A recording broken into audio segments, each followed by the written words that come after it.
Hi, this is Matt Gurman. This is Cooking with Confidence. It's a show inspired by cooking while in quarantine. While ingredients may not be available and you may want to make a few trips to the grocery store, and you may have too much of one thing in your pantry, but not enough of another.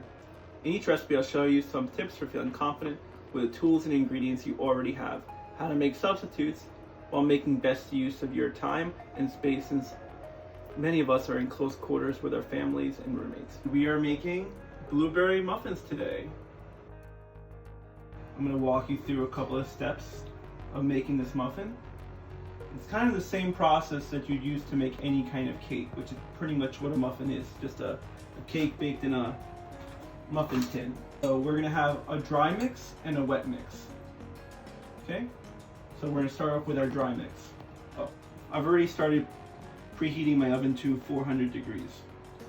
I know it seems a little bit high because most cakes are baked at 350, but since the size of the muffin is so small and you really want to get a nice brown, deep dark golden brown on top of the muffin, that you really need a high temperature in order to get that quickly while still having a nice light crumb in the muffin.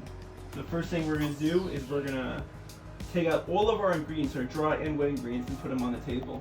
That way we can work as quickly as possible without having to make too many trips to the pantry and to the fridge. Okay. There's actually a technique for measuring flour that I don't think a lot of people really know. Okay, if you see the way I've picked up the flour here with my measuring cup and I'm knocking it a little bit, that's because air pockets are forming inside of the measuring cup. And so by knocking it, you're really knocking out those air pockets. If you can see down here, the flour is sinking more and more into the cup. That's what's happening. The air pockets are going away and the flour is going right in there. Because baking is really a science. And if we're not measuring our ingredients carefully enough, we're not going to have a good formula. Okay, so we got 1.5 cups of all-purpose flour. Cake flour if you have it. All good. Okay, and then we're going to have baking powder. About 2¼ teaspoons of baking powder. Try to buy your baking powder in small quantities, that way you can buy a new one every couple months, because it does lose its leavening power after a couple months, so you don't want to be putting just white random powder into your baked goods that won't do anything. Okay, and then 1/4 of your baking soda.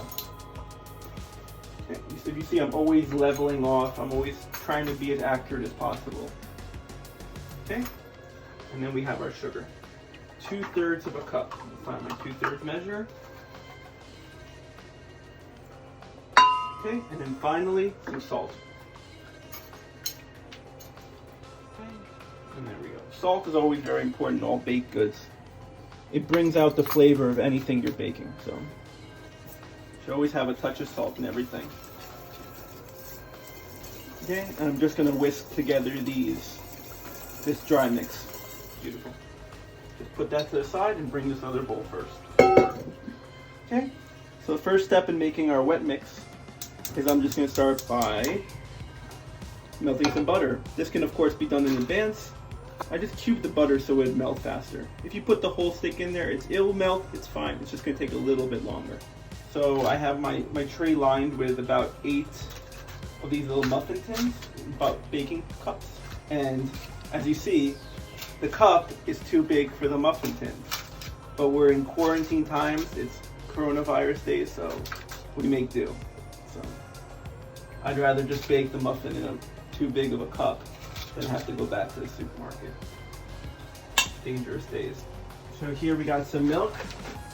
I'm going to shake it up just because this is like the old-fashioned milk with the cream on top, but you don't have to shake it up if you're buying regular milk. So about 2/3 of a cup of milk.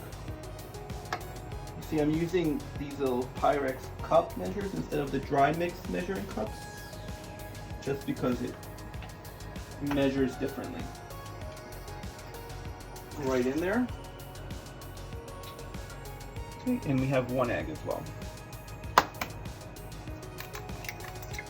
Okay.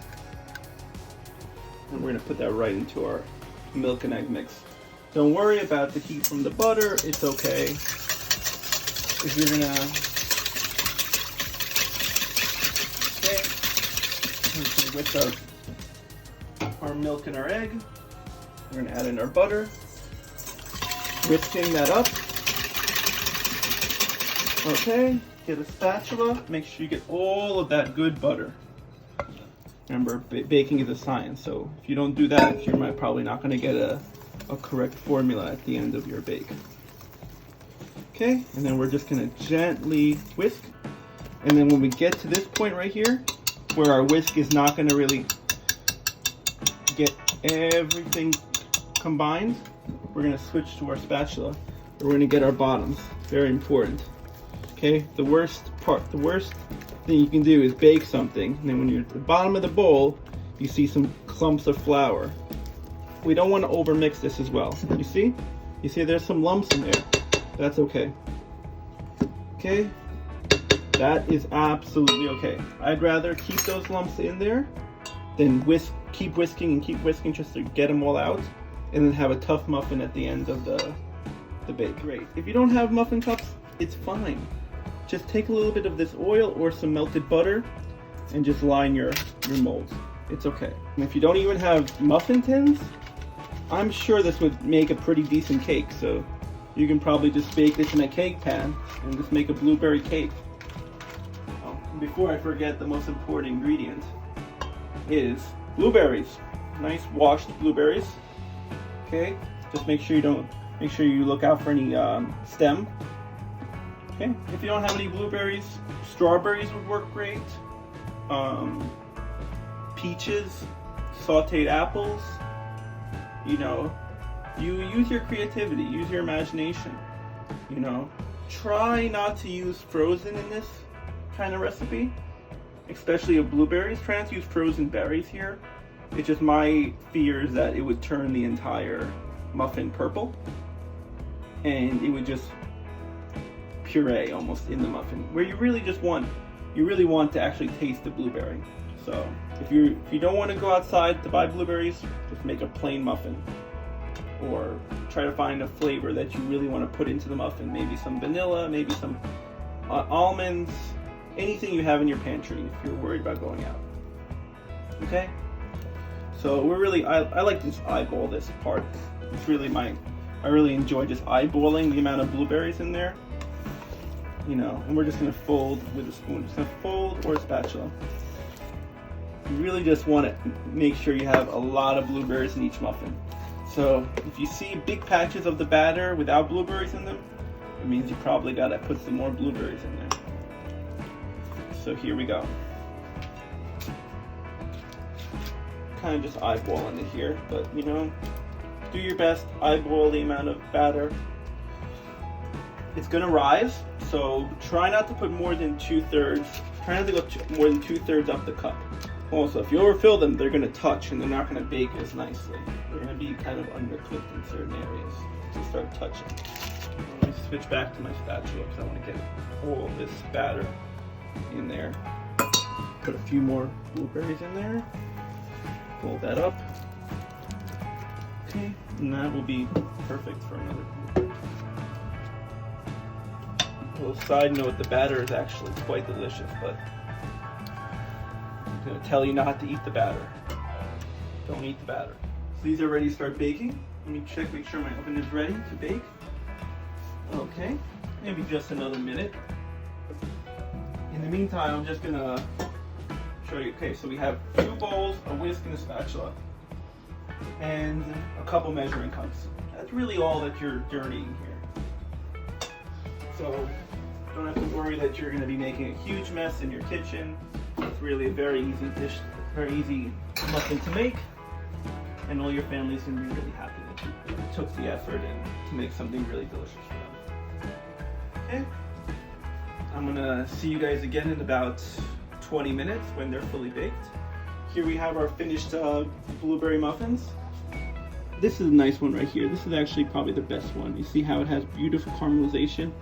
Always like a little bit more browning. I hope your ovens at home are better than mine. You can see lots of blueberries bursting right here, but you can still see each individual blueberry. which is really important for me.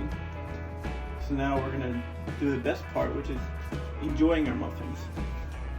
Okay, if you want to let them sit for a few minutes if they're still a little too hot, but nothing better for me than a nice hot muffin right out of the oven. Really can't wait to enjoy it. Just look at that. Look at that.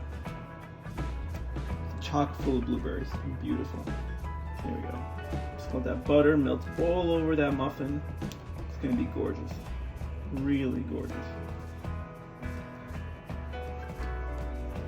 Delicious.